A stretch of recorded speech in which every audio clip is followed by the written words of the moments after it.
فصل الفاعل كل اسم قبله فعل أو صفة أسند إليه على معنى أنه قام به لا وقع عليه نحو قام زيد وزيد ضارب أبوه عمرا وما ضرب زيد عمرا۔ گزشتہ سبق میں مرفوعات کی بحث ہم نے شروع کی تھی، یعنی وہ چیزیں جو عبارت میں، وہ اسماء جو عبارت میں آ جائیں تو ان پر رفع پڑا جائے گا، ان کا ذکر ہوا تھا، اور مصنف نے آپ کو بتلایا تھا کہ مرفوعات جو ہیں وہ 8 قسم کے ہیں، 8 قسم کے، اور ان میں سے پہلی قسم فاعل ذکر ہوئی تھی۔ میں نے آپ کو بتلایا تھا کہ مرفوعات وہ اسماء جن پر رفع آئے، اور رفع کبھی محلاً آتا ہے، کبھی لفظاً آتا ہے، کبھی تقدیراً آتا ہے۔ محلاً رفع جو ہے وہ مبنی میں آتا ہے، اور لفظاً اور تقدیراً یہ معرب کے اندر آتا ہے۔ وہ 9 قسمیں ابھی جو مصنف نے یہ غیر منصرف سے پہلے ذکر کی تھیں، ان میں آپ نے پڑھا کہ بعض کا اعراب لفظاً ہے، یعنی اس پر باقاعدہ ہم تلفظ کرتے ہیں، تلفظ کرنے سے ہی رفع، نصب، جر کا فرق ہو جاتا ہے، سننے والے کو پتہ چل جاتا ہے یہ اس وقت اس پر رفع پڑھ رہا ہے یا نصب پڑھ رہا ہے یا جر پڑھ رہا ہے۔ اور بعضوں کا اعراب ان میں سے تقدیراً تھا، یعنی لفظوں کے اعتبار سے ان میں کوئی تبدیلی نہیں آتی تھی، البتہ تقدیراً ان میں تبدیلی آتی تھی، یعنی فرض کر لیتے تھے ہم کہ اس میں کیا آ رہی ہے، تبدیلی آ رہی ہے، کہیں رفع آ رہا ہے، کہیں نصب آ رہا ہے، کہیں جر آ رہا ہے۔ تو رفع کتنی قسم پر آئے گا؟ کبھی محلاً ہوگا، کبھی لفظاً ہوگا، اور کبھی تقدیراً۔ محلاً کس کے اندر؟ مبنی کے اندر، اور معرب ہو تو پھر وہ لفظاً ہوگا یا تقدیراً۔ وہ آپ نے پھر غور کرنا ہے یہ 9 قسموں میں سے کون سی قسم ہے، تو ان میں سے دیکھ کر آپ اعراب کا پتہ چلائیں گے کہ اس پر لفظاً اعراب آنا ہے یا تقدیراً آنا ہے۔ تو انہوں نے آپ کو بتلا دیا کہ مرفوعات 8 ہیں بھائی، ان کے نام انہوں نے گنوا دیے۔ اب ہر قسم کی تفصیل بیان کریں گے، مفصل بحث کریں گے ہر قسم کے بارے میں۔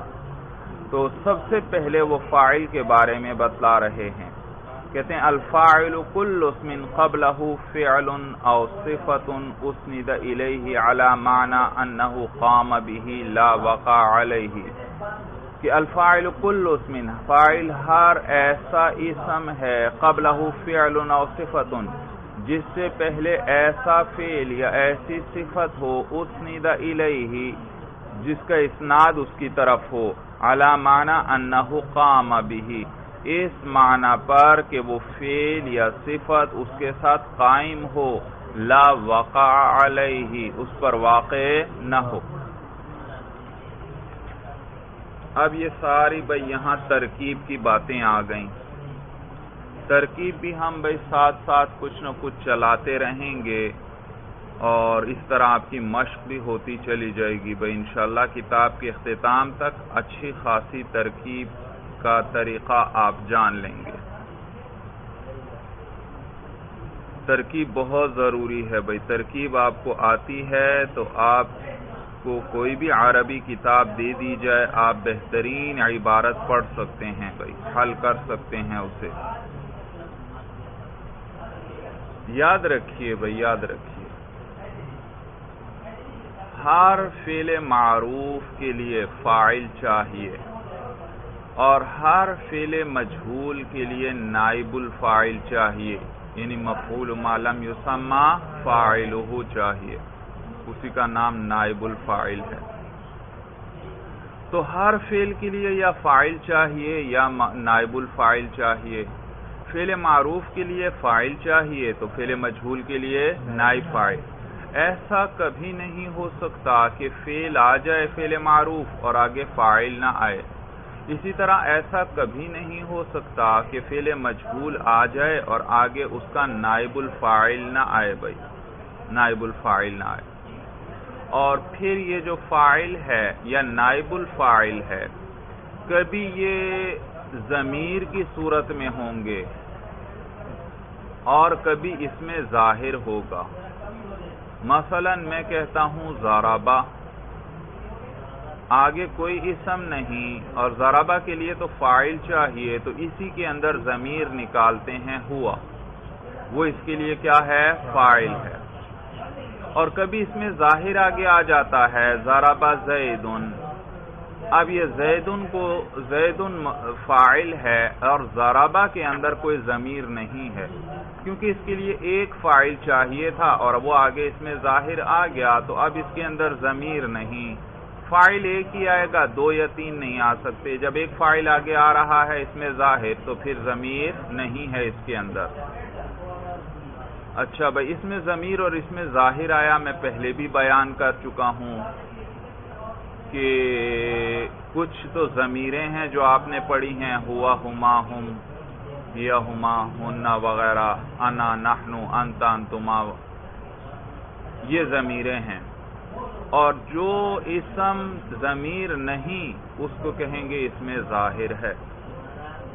تو اس میں ظاہر ضمیر کے مقابلے میں ہے، جو ضمیر نہیں وہ کیا ہے؟ اس میں ظاہر ہے. اور جو اس میں ظاہر نہیں وہ کیا ہوگا؟ ضمیر ہوگی. اب آپ مجھے بتائیے، نحن ضمیر ہے یا اس میں ظاہر ہے؟ ضمیر ہے، شاباش. انت ضمیر ہے یا اس میں ظاہر ہے؟ ضمیر ہے. کتاب ضمیر ہے یا اس میں ظاہر ہے؟ اس میں ظاہر ہے. بھائی بات سمجھ میں آ گئی؟ بھائی ضمیر اور اس میں ظاہر کا فرق سمجھ میں آ گیا؟ تو ہر فعل کے لیے فاعل یا نائب فاعل ضرور چاہیے، اور وہ فاعل یا نائب فاعل ضمیر بھی ہو سکتی ہے اور اس میں ظاہر. اگر ضمیر فاعل ہے تو پھر اس میں ظاہر فاعل نہیں آ سکتا، اور اگر اس میں ظاہر فاعل ہے تو ضمیر فاعل نہیں آ سکتی، کیونکہ ایک فاعل ہے. اور فاعل یا نائب فاعل یہ دونوں مرفوع ہوا کرتے ہیں. فاعل پر بھی رفع آئے گا اور نائب الفاعل پر بھی کیا آئے گا؟ رفع. جب آپ کو کوئی بتلا دے کہ یہ فاعل ہے، ساتھ ہی آپ ایک اور بات فوراً سمجھ جائیں کہ اس پر رفع پڑھنا ہے. جب آپ کو کوئی بتا دے یہ نائب الفاعل ہے، فوراً آپ سمجھ گئے کہ اس پہ کون سا اعراب پڑھنا ہے؟ رفع پڑھنا ہے، کیونکہ نائب الفاعل بھی مرفوعات میں سے ہے، انہوں نے آپ کو بتلایا. بھائی تو گویا ہر فعل کے لیے فاعل یا نائب فاعل ضرور چاہیے. کیا کبھی ایسا ہو سکتا ہے کہ فعل آ جائے اور فاعل یا نائب فاعل نہ آئے؟ نہیں، ایسا کبھی بھی نہیں. جب بھی فعل آئے گا وہ ہمیشہ کس کا تقاضا کرے گا؟ فاعل یا نائب فاعل. فعل معروف ہے تو فاعل کا تقاضا کرے گا، فعل مجہول ہے تو نائب فاعل کا تقاضا کرے گا.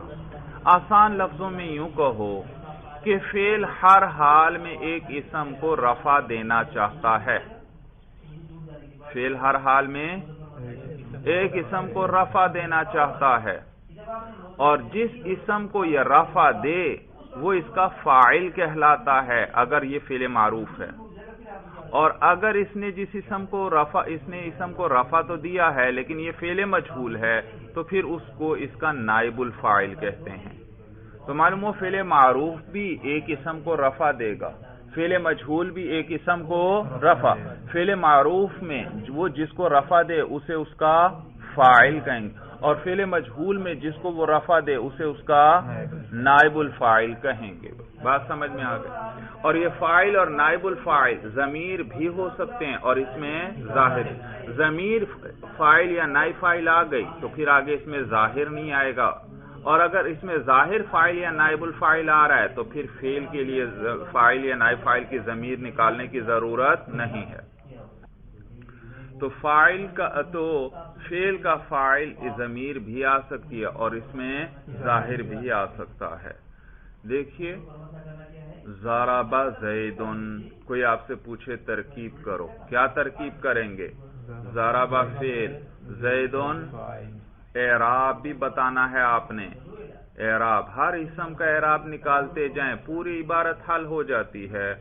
آپ عبارت پڑھ رہے ہیں، جو جو اسم آتا جائے اس کا کیا کرتے جائیں، اعراب نکالتے جائیں، اس کے رفع ہے یا یہ رفع ہے، نصب ہے یا جر. تو لہذا ضرب زید، اس کی آپ ترکیب کر رہے تھے. ضرب فعل، زید مرفوع، پھر مرفوع منصوب مجرور جو بھی آپ نے بیان کرنا ہے. پھر بتاؤ یہ محلن ہے یا لفظن ہے یا تقدیرن ہے؟ مرفوع لفظن. شاباش. زیدن، دیکھو رفع پر میں تلفظ کر رہا ہوں، سننے سے آپ کو پتہ چل رہا ہے. زیدن، اب میں کس پر تلفظ کر رہا ہوں؟ نصب پر. زیدن، اب میں کس پر تلفظ کر رہا ہوں؟ جر. دیکھو سننے سے آپ کو پتہ چلتا جا رہا ہے، یہ ہے اعراب لفظی. تو ضرب زیدن کی پھر ترکیب کریں. ضرب فعل، زیدن مرفوع لفظن فاعل، فعل اپنے فاعل سے مل کر جملہ فعلیہ. اب آپ سے کوئی کہے ضرب زیدن، ضرب فعل ہوا ضمیر اس کے اندر، اس کا فاعل، آپ فوراً کہیں نہیں بھائی نہیں، اس کے اندر ضمیر نہیں ہو سکتی، کیونکہ آگے ایک اس میں ظاہر آ رہا ہے اور فعل نے ایک ہی اسم کو رفع دینا ہوتا ہے. جب آگے اس میں ظاہر کو یہ رفع دے رہا ہے، وہ اس کا فاعل ہے، تو پھر اس کے اندر ضمیر نہیں نکالیں گے، ورنہ تو کتنے فاعل بن جائیں گے؟ دو، اور دو تو فاعل نہیں ہو سکتے، ایک ہی فاعل ہوگا.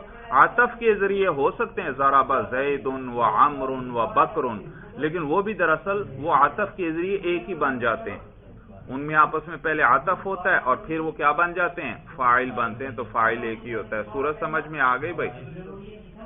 تو فعل کا فاعل یا نائب الفاعل جو ہے وہ ایک اسم ہوگا جس کو وہ رفع دے گا بھائی، رفع دے گا. اور آپ کو میں نے ابھی بتایا فعل معروف کس کو رفع دے گا؟ فاعل کو. فعل مجہول کس کو رفع دے گا؟ نائب الفاعل. وہ بھی اسی طرح ہے. مثلا ضرب عمر، ترکیب کریں گے بھائی، کیا ترکیب ہوگی آپ بتائیے بھائی؟ فعل مجہول، ضرب فعل مجہول، آگے اعراب بھائی مرفوع کون سا؟ شاباش. ضرب فعل مجہول، عمر مرفوع لفظاً نائب الفاعل، فعل اپنے نائب الفاعل سے مل کر جملہ فعلیہ خبریہ ہوا. ترکیب سمجھ میں آ رہی ہے بھائی؟ ترکیب بہت آسان ہے، بس تھوڑی سی آپ ذرا توجہ رکھیں. یہ جو باتیں میں آپ کو بتا رہا ہوں ان کا تکرار کرتے رہیں، انشاءاللہ آپ دیکھیں گے ترکیب تو کوئی مشکل ہے ہی نہیں بھائی. اچھا، حاصل کلام کیا ہوا؟ ہر فعل کے لیے فاعل یا نائب فاعل کا ہونا ضروری. فعل آ جائے اور فاعل یا نائب فاعل نہ آئے، ایسا کبھی بھی نہیں ہو سکتا. جب بھی فعل آئے گا وہ ہمیشہ کس کا تقاضا کرے گا؟ فاعل یا نائب فاعل. فاعل کا تقاضا کون سا فعل کرے گا؟ فعل معروف. نائب الفاعل کا تقاضا کون سا کرے گا؟ فعل مجہول بھائی. اور یہ فاعل یا نائب الفاعل ضمیر بھی ہو سکتی ہے اور اس میں ظاہر بھی. ضرب، اس کے اندر کیا فاعل ہے؟ ہوا. اور ضرب، اس کے اندر نائب الفاعل کیا ہے؟ اس میں بھی ہوا ہے. ضربہ کے اندر بھی ہوا ہے بھائی، ضربہ میں بھی ہوا ہے. اب ایک اور بات یاد رکھنا، فاعل یا نائب فاعل جس کو فعل نے رفع دینا ہے وہ ہمیشہ فعل کے بعد آئیں گے، کبھی بھی فعل پر مقدم نہیں ہو سکتے. اگر ایک اسم فعل پر مقدم ہے اور کوئی آپ سے کہتا ہے کہ یہ جو بعد میں فعل آ رہا ہے یہ اس کے لیے فاعل ہے، نہیں بھائی، ایسا نہیں. فاعل یا نائب فاعل ہمیشہ کس کے بعد آئیں گے؟ فعل کے بعد آئیں گے، فعل پر مقدم نہیں ہو سکتے. بات سمجھ میں آ رہی ہے؟ فعل جب بھی آئے گا وہ ایک اسم کو رفع دے گا اور وہ اسم اس کا فاعل یا نائب الفاعل کہلائے گا، اور وہ فاعل اور نائب فاعل ہمیشہ فعل کے بعد ہوں گے، کبھی بھی فعل پر مقدم نہیں ہو سکتے. اگر ایک اسم فعل پر مقدم ہے وہ کچھ اور تو ترکیب میں بن سکتا ہے، فاعل یا نائب فاعل نہیں بن سکتا. مثلا اب وہی ترکیب، پہلے ترکیب تھی ضرب زید، ضرب زید. اب اسی ترکیب کو ذرا الٹ دیں، زیدن ضربہ، پہلے کیا تھا؟ ضربہ زیدن، زیدن کیا تھا؟ فاعل تھا، مرفوع لفظاً تھا۔ اب دوسری ترکیب زیدن ضربہ، آپ سے کوئی پوچھے اس زیدن ضربہ کی ترکیب کرو، آپ کیسے ترکیب کریں گے؟ ہاں، اب یہ زیدن مرفوع ہے لیکن یہ مبتدا بن رہا ہے، یہ ضربہ کا فاعل نہیں، کیونکہ فاعل جو ہے کبھی بھی فعل پر مقدم نہیں ہوتا، یہ تو مقدم ہو رہا ہے۔ تو ترکیب یوں ہوگی زیدن مرفوع لفظاً مبتدا، آپ نے پڑھا یہ جو 8 قسمیں انہوں نے آپ کو مرفوعات کی گنوائیں، ان میں ایک مبتدا بھی تھا، وہ بھی کیا ہوتا ہے؟ مرفوع ہوتا ہے۔ تو یہاں کیسے پڑھیں گے؟ زیدن مرفوع لفظاً مبتدا، مرفوع لفظاً مبتدا۔ آپ سے کوئی پوچھ لے مرفوع کیوں ہے یہ، آپ فوراً کیا کہیں گے؟ مبتدا ہے، مبتدا ہمیشہ کیا ہوتا ہے؟ مرفوع۔ آپ سے کوئی پوچھ لے یہ لفظاً آپ نے کیوں کہا، آپ فوراً کہیں گے اس کے رفع پہ میں تلفظ کر رہا ہوں، زیدن، نصب ہوتا تو میں پڑھتا زیدن، جر ہوتا تو میں پڑھتا زیدن، تو اس کا اعراب لفظی ہے۔ یہ 16 قسموں، وہ 9 قسموں میں سے کیا ہے؟ مفرد منصرف صحیح ہے بھائی، جس کا اعراب تینوں حالتوں میں لفظی ہوتا ہے۔ تو اب ترکیب ہم کر رہے تھے زیدن ضربہ کی، زیدن مرفوع لفظاً مبتدا، آگے ترکیب کیسے ہوگی؟ ضربہ خبر تو بنے گی لیکن پہلے اس کی اپنی ترکیب تو کریں بھائی، ضربہ فعل، آگے شاباش، اس کے اندر ہوا ضمیر، اس ضمیر کا بھی اعراب مجھے بتا دو، اس کے اندر ہوا ضمیر آ گئی، اس کا اعراب بتاؤ۔ مرفوع، کیوں مرفوع بھائی؟ خبر تو یہ پورا جملہ بنے گا، وہ فاعل بن رہا ہے بھائی، ہوا ضمیر جو اس کے اندر ہے وہ کیا ہے؟ فاعل ہے، اور آپ نے ابھی پڑھا کہ فاعل پر ہمیشہ کیا پڑھتے ہیں؟ وہ اس پر رفع پڑھتے ہیں، وہ مرفوع ہوتا ہے۔ اچھا مرفوع تو ہے، کون سا مرفوع ہے؟ ہوا ضمیر محلن، شاباش، تو ہوا ضربہ فعل، ہوا ضمیر مرفوع محلن، اس کا فاعل۔ اب آپ سے کوئی پوچھ لے یہ ہوا ضمیر مرفوع کیوں، آپ فوراً کیا جواب دیں گے؟ کیونکہ یہ فاعل ہے اور فاعل پر ہمیشہ رفع پڑھتے ہیں، وہ مرفوع ہوتا ہے۔ اور کوئی آپ سے پوچھ لے یہ محلن کیوں کہا آپ نے، آپ فوراً کیا کہیں گے؟ کیونکہ یہ مبنی ہے اور مبنی کا اعراب لفظاً نہیں ہوتا بلکہ محلن ہوتا ہے۔ تو دوبارہ سنو، زیدن ضربہ، زیدن مرفوع لفظاً مبتدا، ضربہ فعل، ہوا ضمیر اس کے اندر مرفوع محلن، اس کا فاعل، فعل اپنے اچھا یاد رکھو یہ جو ضمیر ہوتی ہے نا، ضمیر غائب کی، اس کا مرجع دیکھنا پڑتا ہے، یہ کس کو لوٹ رہی ہے؟ ہوا، وہ، ہوا کا کیا معنی؟ وہ، بھئی یہ وہ سے کون مراد ہے؟ مرجع چاہیے بھئی، کس کی طرف اشارہ ہے؟ اس کو مرجع کہتے ہیں، جس کی طرف اشارہ ہو۔ سمجھ میں آئی بات بھائی؟ تو ضمیریں آپ نے پڑھا ہے 3 قسم کی ہیں، کچھ غائب کی ضمیریں ہیں، ہوا ہما ہم، ہیا ہما ہن، یہ غائب کی ضمیریں ہیں، کچھ مخاطب کی ضمیریں ہیں، انت انتما انتم، انتی انتما انتن، اور کچھ متکلم کی ضمیریں ہیں، انا اور نحن وغیرہ بھائی۔ تو یاد رکھنا یہ جو 3 قسم کی ضمیریں ہیں، غائب کی، مخاطب کی اور متکلم کی، ان میں سے صرف غائب کی ضمیر کا مرجع ہوتا ہے، مخاطب اور متکلم کی ضمیر کا مرجع نہیں ہوتا۔ کس کا مرجع ہوتا ہے؟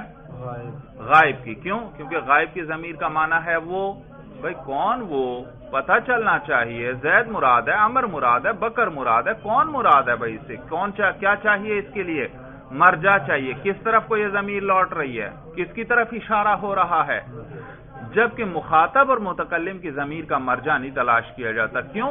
کیونکہ متکلم تو وہ ہوتا ہے جو بات کرنے والا ہے، بات کرنے والا ہے، مخاطب وہ ہے جو اس کے سامنے موجود ہے۔ تو جب بات کرنے والا اور جس سے بات کی جا رہی ہے دونوں آمنے سامنے موجود ہیں، تو یہاں پر میں کہتا ہوں انا، میں بات کر رہا ہوں اور میں انا کہتا ہوں، کیا اس انا میں کوئی شک اور شبہ ہے کہ اس سے کون مراد ہے؟ نہیں، یہ تو بات کرنے والا ہی مراد ہے جو بات کر رہا ہے، اور انتا سے جو میرے سامنے بیٹھا ہوا ہے جس سے میں بات کر رہا ہوں وہ مراد ہے، اس میں بھی کسی قسم کا شک اور شبہ نہیں۔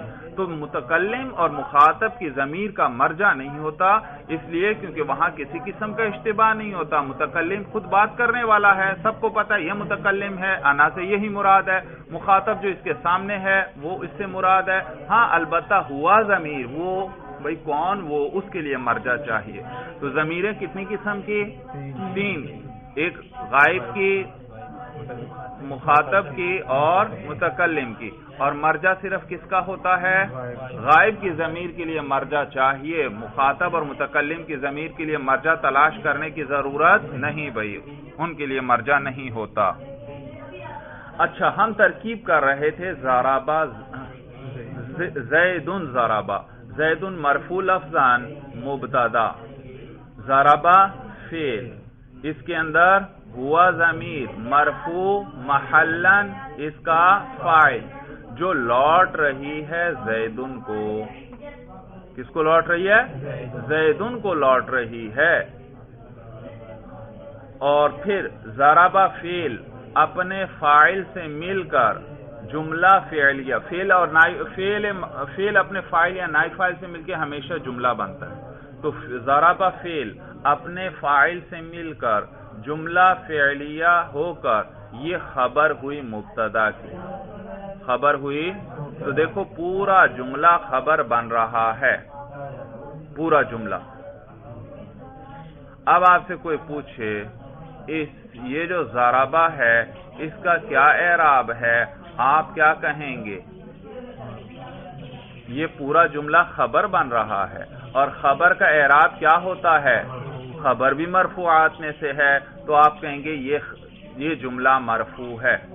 فعل نہیں کہنا، فعل نہیں مرفوع، پورا جملہ مرفوع ہے. فعل اپنے فاعل وغیرہ، فاعل مفعول جتنی چیزیں آئیں گی ان سب سے مل کر جملہ بنے گا، اور جملہ بن کے پھر وہ کیا ہوگا؟ مرفوع. تو اب آپ سے کوئی پوچھے یہ جو ضربہ جملہ ہے اس کا اعراب کیا ہے، آپ فوراً کیا کہیں گے؟ مرفوع ہے. اب اگر وہ آپ سے پوچھ لیتا ہے کون سا مرفوع ہے، لفظاً ہے، تقدیراً ہے یا محلاً ہے، آپ کیا کہیں گے؟ جملے کا اعراب میں نے آپ کو بتایا تھا کہ جملہ مبنی ہے. جملہ کیا ہے؟ مبنی. میں نے آپ کو بتایا تھا کہ جملہ مبنیات میں سے ہے، حتیٰ کہ بعض علماء نے تو کہا کہ جملہ مبنی الاصل ہے. آپ نے پڑھا مبنی الاصل 3 چیزیں ہیں، تمام حروف، فعل ماضی اور فعل امر. تو 3 چیزیں دیکھو، حروف ہیں تمام، اور فعل ماضی ہے اور فعل امر ہے. اس میں دیکھو جملے کا ذکر نہیں. تو یہ 3 مبنی الاصل ہیں. لیکن بعض علماء کہتے ہیں نہیں، جملہ بھی کیا ہے؟ مبنی الاصل ہے. جبکہ دیگر علماء فرماتے ہیں نہیں، جملہ مبنی تو ہے لیکن مبنی الاصل نہیں. جب یہ مبنی ہے تو اس کا اعراب کس طرح بتائیں گے؟ محلا. لہذا زید ضربہ، زید ضربہ کے اندر صرف یہ ضربہ کا فعل نہیں خبر بن رہا، بلکہ پورا جملہ یہ اپنے فاعل سے ملا اور پھر یہ کیا بنا؟ خبر. تو یہ جملہ ہوا، اور جملے کا اعراب کیسے ہوتا ہے؟ محلن ہوتا ہے. تو یہ پھر اس طرح مبتدا اپنی خبر سے مل کر جملہ اسمیہ خبریہ ہوا. ترکیب سمجھ میں آ رہی ہے بھائی؟ ترکیب بڑی دلچسپ چیز ہے بھائی، سیکھ لیں گے بڑی آسانی ہو جائے گی، بڑی آسانی بھائی. خلاصہ پھر سن لو، میں بار بار تکرار کرواؤں گا بھائی، خوب اچھی طرح ذہن نشین کر لو. آپ نے پڑھا ہر فعل کے لیے فاعل یا نائب فاعل چاہیے، اور وہ فاعل یا نائب فاعل اس پر ہمیشہ کون سا اعراب آئے گا؟ رفع والا. اور وہ فاعل یا نائب فاعل جو ہے ضمیر بھی ہو سکتی ہے اور اس میں ظاہر بھی ہو سکتا ہے، لیکن چاہیے ایک ہی فاعل یا نائب فاعل، 2 3 نہیں. لہذا جب ایک فاعل کو اس فعل نے رفع دے دیا تو پھر آگے دوسرا فاعل نہیں آ سکتا. بات سمجھ میں آ گئی؟ عطف کے ذریعے آ سکتا ہے، بغیر عطف کے نہیں آتا بھائی. اور فاعل یا نائب فاعل ضمیر بھی ہو سکتی ہے اور اس میں ظاہر بھی. اگر فاعل یا نائب فاعل ضمیر ہوئی تو پھر اس میں ظاہر آگے فاعل یا نائب فاعل نہیں بنے گا، اور اگر فاعل یا نائب فاعل اس میں ظاہر ہوا تو پھر ضمیر اس کے لیے نہیں نکالنی پڑے گی. اور پھر میں نے آپ کو یہ بات بھی بتائی کہ فاعل یا نائب فاعل ہمیشہ فعل کے بعد آتا ہے، کبھی بھی فعل پر مقدم نہیں ہو سکتا. اسی لیے آپ نے کہا ضربا زیدن، ضربا فعل اور زیدن مرفوع لفظاً اس کے لیے فاعل، لیکن اسی زیدن کو جب میں نے مقدم کیا زیدن ضربا تو آپ نے اس کو پھر فاعل نہیں بنایا بلکہ کیا بنایا؟ مبتدا بنایا. تو مفعول وغیرہ فعل پر مقدم ہو جاتے ہیں لیکن فاعل یا نائب فاعل کبھی بھی فعل پر مقدم نہیں ہو سکتے. بات سمجھ میں آ گئی بھائی؟ اب مجھے بتائیے، ترکیب کر رہا ہے ایک طالب علم، ضربا زیدن، وہ کہتا ہے ضربا فعل ہوا ضمیر اس کے اندر مرفوع محلن اس کا فاعل. آپ فوراً کیا کہیں گے کہ نہیں یہ ترکیب صحیح نہیں. کیوں نہیں صحیح؟ کیونکہ آگے زید ہے اور اس پر بھی آپ رفع پڑھ رہے ہیں، اور رفع معلوم ہوا یہاں فعل نہیں دیا اور تو کوئی لفظ ہے نہیں. جب فعل نے اس کو رفع دیا، فعل تو صرف اپنے فاعل یا نائب فاعل کو رفع دیتا ہے، معلوم ہوا اس کو آپ فاعل بنا رہے ہیں، اور جب فاعل اس کو بنا دیا تو اب ہوا ضمیر نہیں نکالیں گے. بات اچھی طرح سمجھ میں آ گئی؟ اب ایک اور چھوٹی سی اور بات یاد رکھو. یاد رکھیے جس طرح فعل کے لیے ہمیشہ فاعل یا نائب فاعل چاہیے، اسی طرح صفت کے صیغے جو ہیں، صفت کے صیغے، اس میں فاعل، اس میں مفعول، صفت مشبہ، اس میں فاعل جیسے ضاربن، ضاربن، اس میں مفعول جیسے مضروب، مفعول، اور صفت مشبہ جیسے شریف، کریم، اور اس میں تفضیل جیسے اضرب، اور جو مبالغے کے صیغے ہیں مثلا ضراب وغیرہ، یہ صفت کے صیغے ہیں. کون کون سے؟ اس میں فاعل، اس میں مفعول، صفت مشبہ، اس میں تفضیل اور مبالغے کے صیغے. جیسے فعل کے لیے فاعل یا نائب فاعل ضرور چاہیے، بغیر فاعل یا نائب فاعل کے فعل نہیں آ سکتا، اسی طرح یہ صفت کے صیغے بھی ہمیشہ فاعل یا نائب فاعل چاہیں گے، بغیر فاعل یا نائب فاعل کے یہ نہیں آئیں گے. بھائی یہ صفت کے صیغے بھی بھائی ایک ہوتا ہے فاعل، ایک ہوتا ہے اسم فاعل، دونوں میں فرق ہے. فاعل وہ ہے جس کو فعل نے رفع دیا ہو آگے، ضربا زیدن، یہ زیدن کیا ہے؟ فاعل ہے. اسم فاعل نہیں، اسم فاعل، اسم مفعول وہ مخصوص وزن ہے جو آپ نے گردانوں میں پڑھا. ضاربن یہ اسم فاعل ہے، ضاربن کیا ہے؟ اور ضربا زیدن، یہ زیدن کیا ہے؟ فاعل ہے. تو فرق سمجھ میں آیا؟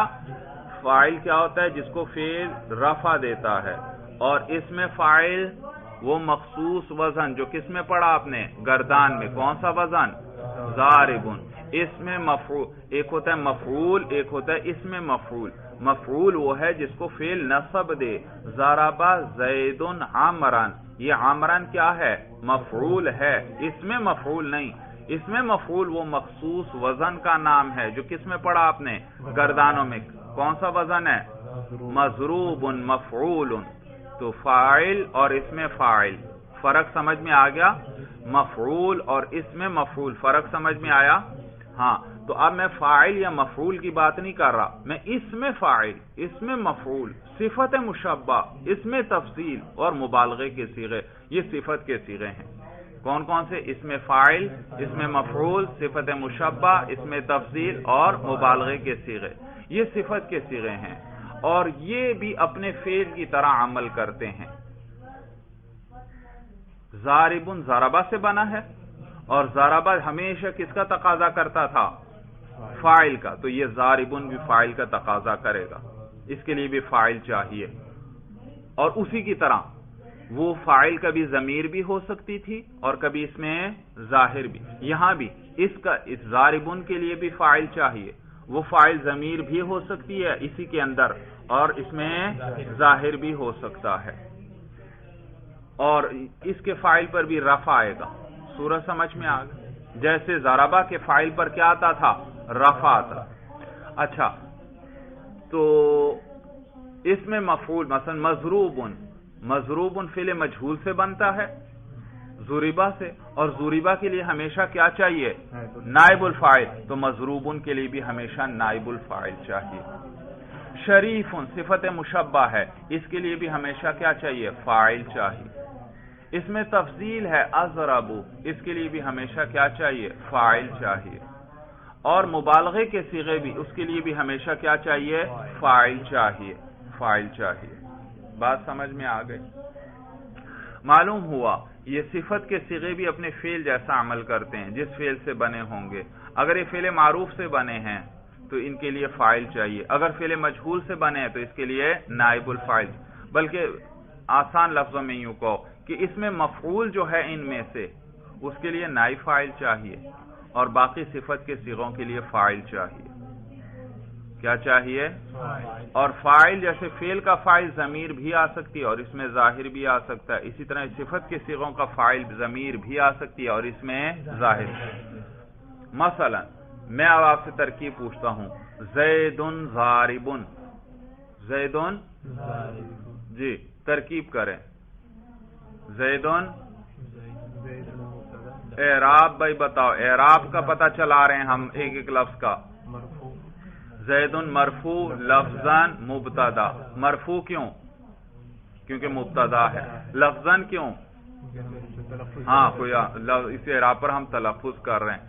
آگے ضاربن، اعراب مرفوع لفظاً، مرفوع کیوں؟ کیونکہ یہ خبر ہے، خبر ہے، مبتدا گزر گیا، یہ خبر ہے، اور خبر کیا ہوتی ہے؟ مرفوع۔ لفظاً کیوں؟ رفع پر ہم تلفظ کر رہے ہیں، شاباش۔ تو ضاربن مرفوع لفظاً، ابھی یہ نہیں کہنا خبر، بلکہ اس کے لیے ابھی فاعل چاہیے، تو ضاربن مرفوع لفظاً صیغہ اس میں فاعل، اور اس میں فاعل کے لیے کیا چاہیے؟ فاعل چاہیے۔ تو اس کے آگے کوئی اسم آ رہا ہے؟ نہیں، آگے اس میں ظاہر تو کوئی نہیں، اب اسی کے اندر کیا نکالنا پڑے گی؟ ضمیر، اسی کے اندر ضمیر، ہوا ضمیر۔ اب اس ضمیر کا اعراب بتاؤ۔ مرفوع محلن، مرفوع کیوں؟ کیونکہ وہ فاعل ہے ضاربن کے لیے، اور محلن کیوں کہا آپ نے؟ کیونکہ مبنی ہے، اس کا اعراب محلن آتا ہے، اور اس ضمیر کس کو لوٹ رہی ہے؟ زید کو لوٹ رہی ہے۔ دیکھا، زید بھی مفرد مذکر، ضمیر ہوا بھی کون سی ہے؟ مفرد مذکر۔ ضمیر اور مرجع میں دیکھو مطابقت بھی ہے، آپ نے یہ بھی غور کرنا ہے کہ ضمیر اور مرجع میں مطابقت۔ تو لہذا ضاربن صیغہ اس میں فاعل، اپنے فاعل سے مل کر شبہ جملہ ہو کر خبر۔ فعل جو ہوتا ہے نا، فعل وہ اپنے فاعل یا نائب فاعل سے مل کر جملہ بنتا ہے، اور صفت کا صیغہ وہ تو پورا جملہ نہیں، ضاربن کوئی پورا جملہ ہے نہیں، تو لہذا اس کو کہتے ہیں شبہ جملہ، اس کو کیا کہتے ہیں؟ شبہ۔ تو ضاربن صیغہ اس میں فاعل، اپنے فاعل سے مل کر شبہ جملہ ہو کر خبر، مبتدا اپنی خبر سے مل کر جملہ اسمیہ خبریہ ہوا۔ بات سمجھ میں آ گئی؟ اس میں دیکھو ضاربن نے کس کو رفع دیا؟ ضمیر کو۔ کبھی یہ اس میں ظاہر کو بھی رفع دے گا، جیسے ضربہ تھا، ضربہ کبھی ہوا ضمیر کو رفع دیتا تھا، اور کبھی آگے آنے والے اس میں ظاہر کو، یہ بھی اسی طرح کرے گا۔ دوسری ترکیب، زیدن ضاربن ابوہ، زیدن ضاربن ابوہ۔ اب کوئی آپ سے ترکیب پوچھے، زیدن مرفوع لفظاً مبتدا، ضاربن اعراب مرفوع لفظاً اس میں فاعل، شاباش۔ مرفوع کیوں؟ کہ خبر ہے، خبر ہے۔ اچھا، لفظاً کیوں؟ اس کے رفع پر ہم تلفظ کر رہے ہیں۔ اچھا آگے بھائی، ابوہ، یاد رکھو جس اسم کے ساتھ بھی ضمیر آ جائے وہ آپس میں مضاف مضاف الیہ بنتے ہیں۔ ابوہ، دیکھو ہا ضمیر ساتھ ملی ہوئی ہے تو یہ کیا بنیں گے؟ مضاف۔ ہاں، ابوہ، ابو کا اعراب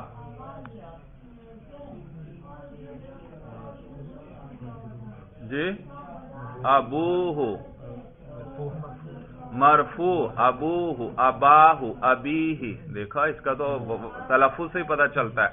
ابوہ اعراب مرفوع، کون سا مرفوع؟ ابوہ اباہ ابیہ، سننے سے ہی پتہ چل رہا ہے یا نہیں؟ ہاں اعراب لفظاً.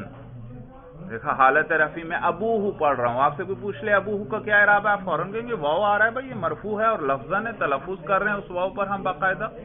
بات سمجھ میں آ گئی؟ اباہ ہوتا تو منصوب ہوتا لفظاً. دیکھو مجھے اوپر زبر ڈالنے کی ضرورت نہیں پڑی، میں نے لفظ زبان سے ادا کی، آپ کو فوراً پتہ چل گیا میں اس پر نصب پڑھ رہا ہوں یا رفع پڑھ رہا ہوں. ابوہ میں کیا پڑھ رہا ہوں؟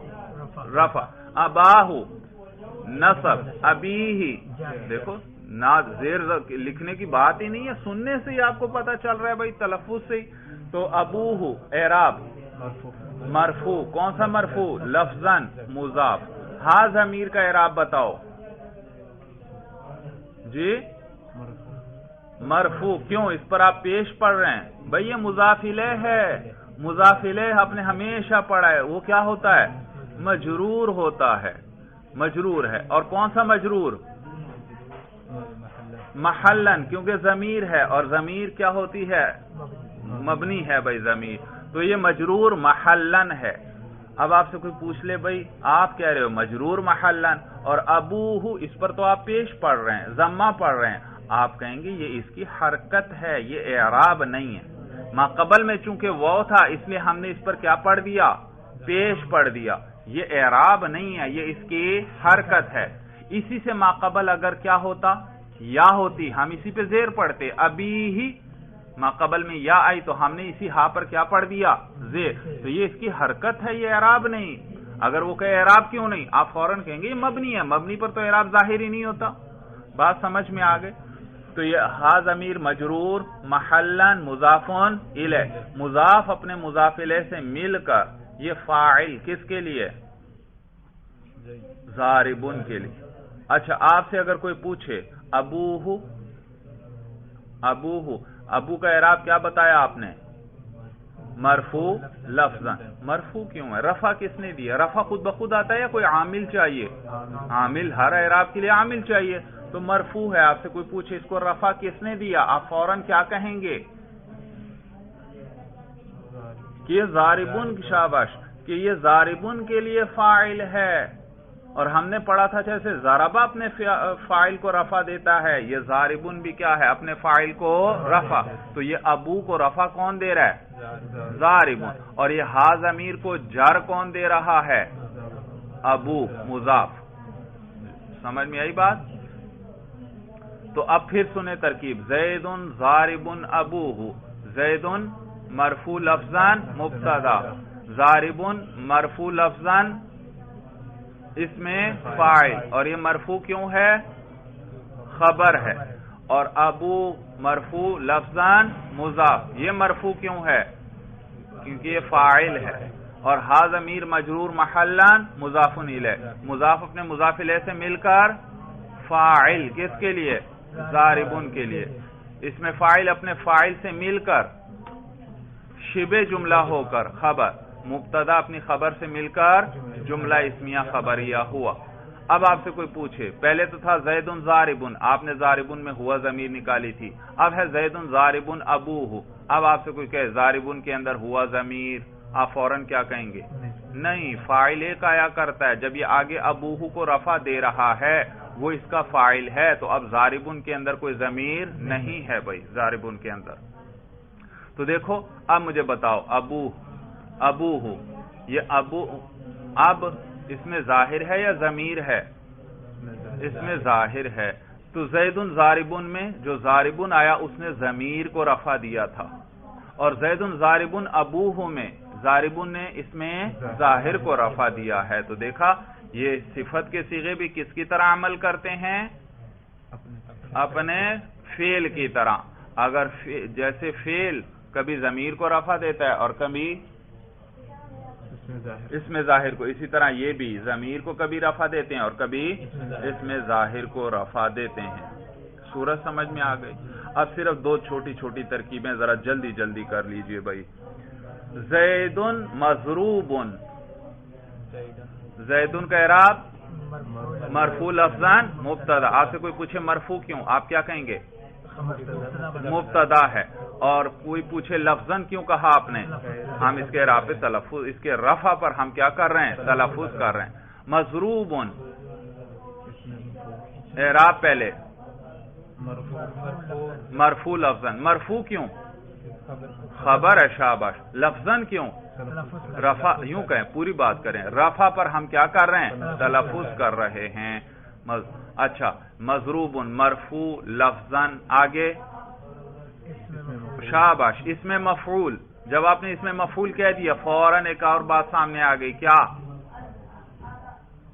ضاربن کے لیے کیا چاہیے تھا؟ فاعل. اور مضروبن کے لیے کیا چاہیے؟ نائب الفاعل چاہیے. آگے کوئی لفظ ہے نائب الفاعل؟ نہیں. تو اسی کے اندر کیا نکالیں گے؟ ہوا ضمیر. مرفوع، ہوا ضمیر کا اعراب مرفوع، مرفوع محلن. مرفوع کیوں؟ نائب الفاعل بن رہا ہے. کیا بن رہا ہے؟ نائب الفاعل مرفوع ہوتا ہے. اور لفظ اور محلن کیوں؟ کیونکہ مبنی ہے. تو مضروب صیغہ اس میں مفعول اپنے نائب الفاعل سے مل کر شبہ جملہ ہو کر خبر. فعل ہوتا تو وہ جملہ بنتا، اور یہ صفت کے صیغے کیا بنتے ہیں؟ شبہ جملہ. یہ شبہ جملہ ہو کر خبر. مبتدا اپنی خبر سے مل کر جملہ اسمیہ خبریہ ہوا. زید مضروب، زید کی اس کی پٹائی کی گئی ہے. اب دوسری ترکیب کرو. زید مضروب ابوہ. اچھا، پہلے وہ جو ایک ترکیب آئی تھی اس کا ترجمہ تو کر لیں. زید ضارب، کیا معنی تھا؟ زید پٹائی کرنے والا ہے. اور دوسرا تھا زید ضارب ابوہ. ہاں زید، دیکھو ایک ایک لفظ پہ نظر رکھو اور ترجمہ. زید ضارب، زید کی پٹائی کرنے والا ہے. ابوہ کون؟ اس کا باپ. زید کی اس کا باپ پٹائی کرنے والا ہے. فرق سمجھ میں آیا بھائی؟ اب یہاں پر بھی زید مضروب، زید کی اس کی پٹائی کی گئی ہے. اور زید مضروب ابوہ، اس کا کیا معنی ہوگا؟ زید کی پٹائی کی گئی ہے اس کے باپ کی.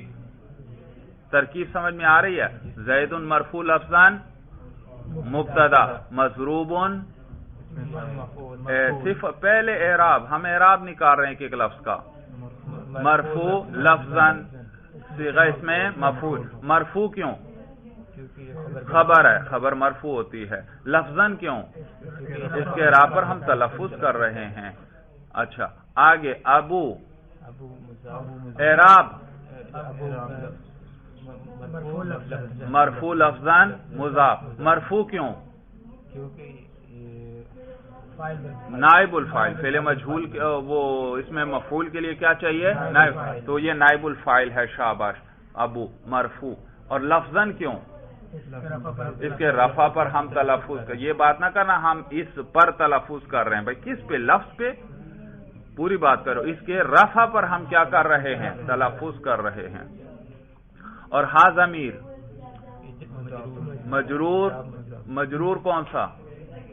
محلن. مجرور محلن مضاف الیہ. مضاف اپنے مضاف الیہ سے مل کر نائب الفاعل. کس کے لیے؟ مضروب ان کے لیے.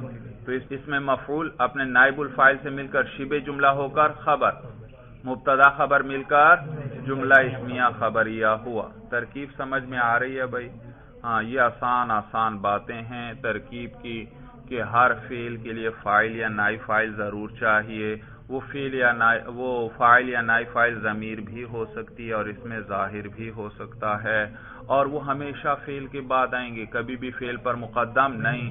جب فعل پر مقدم ہو گئے تو وہ کچھ اور تو بن سکتے ہیں، فاعل یا نائب فاعل نہیں. اور صفت کے صیغے بھی اپنے فعل جیسا ہی عمل کرتے ہیں، اور وہ بھی فاعل یا نائب فاعل کا تقاضا کرتے ہیں. اور وہ صفت کے صیغے کون سے ہیں؟ اس میں فاعل ہے، اس میں مفعول ہے، صفت مشبہ ہے، اس میں تفضیل ہے، اور مبالغے کے صیغے ہیں. ان میں سے اس میں مفعول نائب الفاعل کا تقاضا کرتا ہے، اور باقی سارے کس کا تقاضا کرتے ہیں؟ فاعل کا تقاضا کرتے ہیں باقی سارے. اور پھر میں نے آپ کو فرق بھی بتلایا کہ یہ ایک ہوتا ہے فاعل، ایک ہے اسم فاعل. فاعل وہ ہے جس کو فعل یا صفت کا صیغہ کیا کرے؟ رفع دے. اور اس میں فاعل وہ مخصوص وزن جو آپ نے گردانوں میں پڑھا ہے. اسی طرح ایک ہے مفعول اور ایک ہے اس میں مفعول. مفعول کسے کہتے ہیں؟ جسے فعل یا صفت کا صیغہ کیا کرے؟ نصب دے. صرف فعل نصب دیتا ہے یا صفت کے صیغے بھی اسی کی طرح نصب دیتے ہیں؟ صفت کے. صرف فعل رفع دیتا ہے یا صفت کے صیغے بھی اسی کی طرح رفع دیتے ہیں؟ ہاں، اسی لیے میں نے کہا فاعل وہ ہے کہ جس کو فعل یا صفت کا صیغہ کیا کرے؟ رفع دے. اور مفعول وہ ہے جس کو فعل یا صفت کا صیغہ نصب دے. اور اس میں فاعل کیا ہے؟ وہ مخصوص وزن جو کس میں پڑھا ہم نے؟ گردان میں، وہ مخصوص صیغہ. اور اس میں مفعول کسے کہتے ہیں؟ وہ مخصوص صیغہ جو کس میں پڑھا ہم نے؟ گردان میں پڑھا. بھائی چلیے بس بھائی، ھذا هو المرام. اللہ اعلم بحقیقت الکلام.